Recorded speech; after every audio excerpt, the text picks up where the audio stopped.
पूछा गया है कि तंत्र में किस तरह की ध्यान विधियां हैं, कौन कौन सी विधियां हैं और उनमें से कौन सी ऐसी विधियां हैं जो डेली लाइफ में हम प्रैक्टिस कर सकते हैं और हमारे साधना में सहयोग मिल सकता है। साथ में ये भी है कि तंत्र की बारे में भी थोड़ा बताएं। तो तंत्र एक बहुत विशाल फलक है, बहुत बड़ा आसमान है इसका। जो शब्द तंत्र है, कई मीनिंग है इसके, लेकिन जो इसका मोस्ट एक्सेप्टेड मीनिंग है वो है टू वीव, बुनना आपस में। तो जो इसका क्लासिकल तंत्र में मौलिक मीनिंग है वो है ट्रेडिशन को, परंपरा को टीचिंग्स और प्रैक्टिस के साथ मिलाना, यानी इन दोनों को एक साथ बुन देना, ये तंत्र का मीनिंग है। और जो शिव के तंत्र में, ये तो तांत्रिक बुद्धिज्म से आता है मीनिंग, शिव जो कश्मीरी शिवाइज्म है वो उसमें इसका मीनिंग है लिबरेशन थ्रू एक्सपेंशन। तन माने लिबरेशन और त्रा माने expansion, liberation through expansion of consciousness, ये मीनिंग है इसका।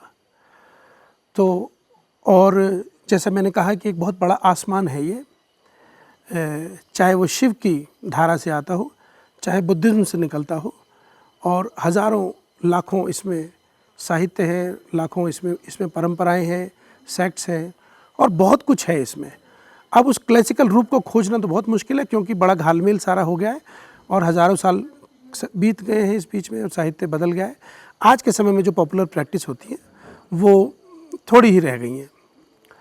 और जहाँ तक तंत्र में विधियों का सवाल है, तो तंत्र में जो शिवाइज्म से आता है, विज्ञान भैरव तंत्र इसका एक पॉपुलर टेक्स्ट है जिसका मूल उद्गम शिव सूत्र से होता है।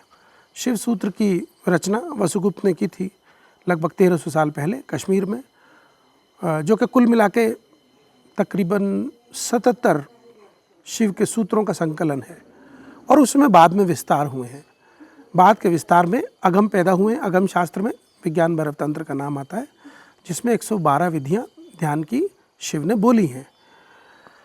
तो वे ऐसी विधियाँ हैं जो की जा सकती हैं। उनमें से कुछ तो बहुत ही सेफ हैं, जैसे श्वास से संबंधित है, कल्पनाओं से संबंधित है, और उन विधियों को पढ़ के, और उनके बहुत सारी व्याख्याएं भी मौजूद हैं।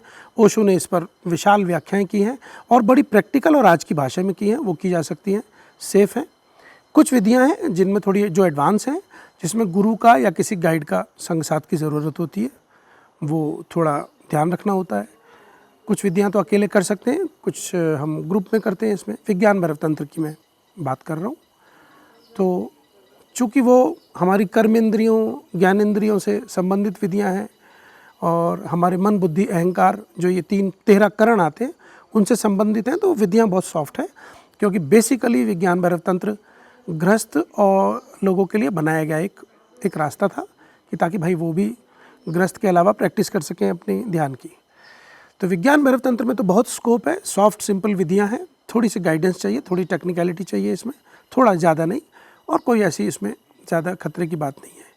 जो तंत्र का दूसरा आयाम है, जो तिब्बतन बुद्धिज़्म है, और विशेष रूप से सरहपा तिलोपा की महामुद्रा की परंपरा और नारोपा के जो 6 योग हैं, जिसमें वो एक ऐसा तंत्र का मार्ग है जहाँ पर गुरु की या किसी गाइड की ज़रूरत होती है।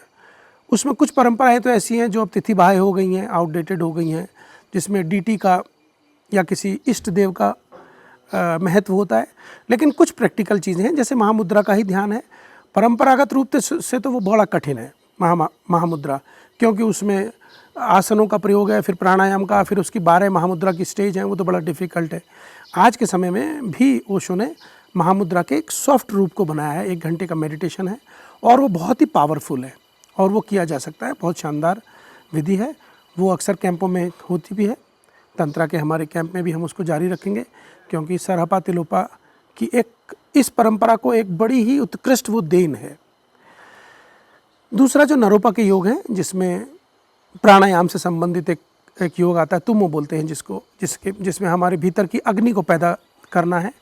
उसका मौलिक जो अर्थ है, उद्देश्य है, वो तो यही है कि उस अपने शरीर की वार्मथ के द्वारा हमें ब्लिस को महसूस करना, अपनी एसेंस के उस हिस्से को महसूस करना। तो वो तो है ही। साथ में 6 योगों में एक ड्रीम योग भी आता है, स्वप्न योग आता है, जो कि निद्रा से जोड़कर बड़ा सॉफ्ट प्रयोग है, वो भी किया जा सकता है रात को। इसी का अगर आप एक एडवांस रूप देखेंगे तो आतिशा की शिक्षाओं में मिलता है, उनके 7 पॉइंट्स ऑफ माइंड ट्रेनिंग में, जहाँ पर कहते हैं ऑल धर्मास आर ड्रीम्स। सब कुछ जो भी हम देख रहे हैं, जो भी दृष्टिगोचर है, जो हमारे देखने के दायरे में आ रहा है, वो स्वप्न है। इस तरह की भाव दशा को पैदा करना, तो वो भी एक बड़ा पावरफुल प्रयोग है तंत्र की उसमें। फिर तंत्र में नारोपा के 6 योगों में बार्दो का प्रयोग भी आता है। हालांकि बार्दो के 6 भाग हैं, लेकिन जो ज़्यादा प्रचलित है वो एक हिस्सा है उसको, जिसको चिकाई बार्दो है वो तिब्बतन में, और वो ख़ास तौर से उसकी प्रैक्टिस तो पहले होती है, उसका अभ्यास तो पहले किया जाता है, लेकिन उसका एप्लीकेशन तभी होगा जब हम मरेंगे। तो उसके पहले से तैयारी है वो, जब हम मरेंगे मौका करने का, उस पूरी ज्ञान को और प्रज्ञा को और समझ को उपयोग करने का मौका तभी आएगा। जो बार्दो के नाम से हम मनीषा का या किसी और लोगों के जो ऑडियो हैं बंद करते हैं, बेसिकली वो फूवा प्रैक्टिस है जो कि मरते समय कराई जाती है, at the moment of the death. वो फूवा है, वो फिर भी हेल्पफुल होती है, वो भी है। और वैसे विज्ञान भैरव तंत्र में भी उसका एक टच है, जहाँ पर वो अपनी मृत्यु को देखना है, मृत्यु का प्रयोग है, करीब करीब मिलता जुलता है। और इस पर ओशो की गाइडेड मेडिटेशन में एक तथाता ध्यान मौजूद है, जहाँ पर वो हमें विभिन्न स्टेजों में गाइड करते चलते हैं कि हम मर रहे हैं और हम फिर पानी में बह रहे हैं और चिता पर रख दिए गए हैं। बड़ा ही पावरफुल प्रयोग है। तो ये सारी ऐसी टेक्निक हैं जिनमें चुनकर किसी गाइड की मदद से हम अपने इसको कर सकते हैं, प्रयोगों को कर सकते हैं। और लेकिन थोड़ा सा इसमें जो इसके पीछे का दर्शन है उसको बाईपास किए बिना ये प्रयोग करना, परिणाम किस तरह से आएगा कहना मुश्किल है। तो इसका जो थोड़ा दर्शन है, और ख़ास तौर से दर्शन का जो सार है या उसका मर्म है, वो ज़रूर हमारे ख्याल में होना चाहिए। वो है सर्वस्वीकार का, वो है प्रज्ञा का। क्योंकि शिवा का जो कश्मीरी शिवाइज्म जो मोस्ट पॉपुलर है और मोस्ट एडवांस है, उसका नाम ही प्रतिभिज्ञा शास्त्र है। प्रतिभिज्ञा का मतलब होता है रिकग्निशन, पहचान, आत्मस्वरूप की पहचान। तो उस शास्त्र का, पूरे शास्त्र का नाम ही प्रतिभिज्ञा शास्त्र है। तो मूल उद्देश्य हर बात का अपने मूल स्वरूप की पहचान है। ये थोड़ा ख्याल में रहेगा तो ये विधियाँ सार्थक होती चली जाएंगी और डेली हम उपयोग कर सकते हैं।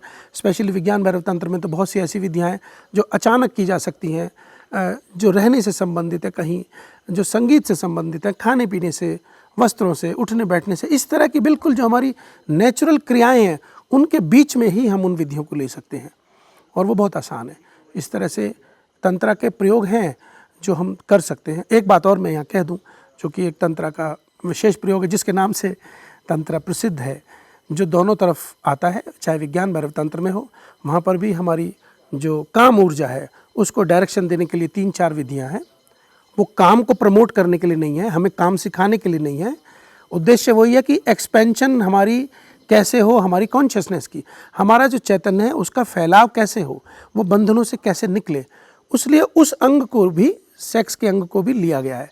सेक्स कहना ज़रा बेमानी है, क्योंकि सेक्स एक बड़ा ही रनिंग वर्ड है, बड़ा ही रूटीन और ड्राउंड वर्ड है, तो इसलिए वहाँ भी आता है। और इधर तंत्रा में यबयुम का जो पोस्चर माना जाता है, जो अनुत्तरा योगा में आता है, वो भी इसी चीज़ के लिए, वो भी सेक्स के लिए को प्रमोट करने के लिए नहीं है और सेक्स की क्रिया शामिल भी नहीं है उसमें, लेकिन वो भी इसी में आता है।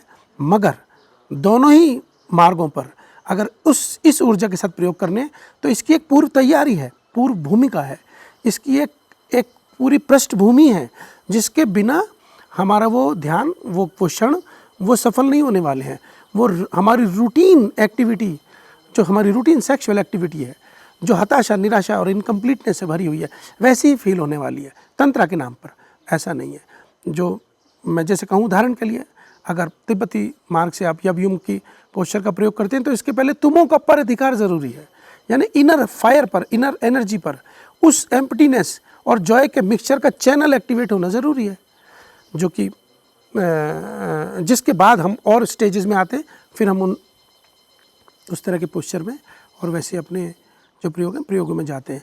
और बिल्कुल ऐसे ही विज्ञान भैरव तंत्र में भी है कि उस तरह के प्रयोग करने से पहले हमें थोड़ी संवेदना, थोड़े स्पर्श और इंद्रियों के प्रयोगों से गुजरना जरूरी है। स्पेशली जो हमारी कर्म इंद्रिय हैं और थोड़ी ज्ञान इंद्रिय हैं, इनके प्रयोगों में गुजरना जरूरी है। तभी उस तरह के दोनों प्रयोगों में हमें उस सीमा के, उस उद्देश्य के दर्शन और अनुभव होते हैं जिसको लेकर के हम इन प्रयोगों में प्रवेश करते हैं।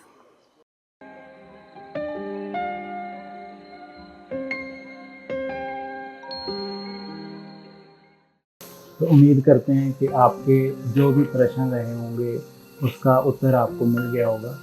तो कोई भी अगर और प्रश्न आपका है तो नीचे कमेंट बॉक्स में उसको डाल दीजिए। तो हम कोशिश करेंगे कि आगे ऐसा ही और सेशन हम रख सकें, या छोटे छोटे सेशन और आगे हम आपके साथ शेयर कर सकें, जिसमें ऐसे जो क्वेश्चन, ज्ञान से संबंधित क्वेश्चन है वो आपके साथ शेयर करें। तो हमारे साथ बने रहने के लिए बहुत बहुत धन्यवाद।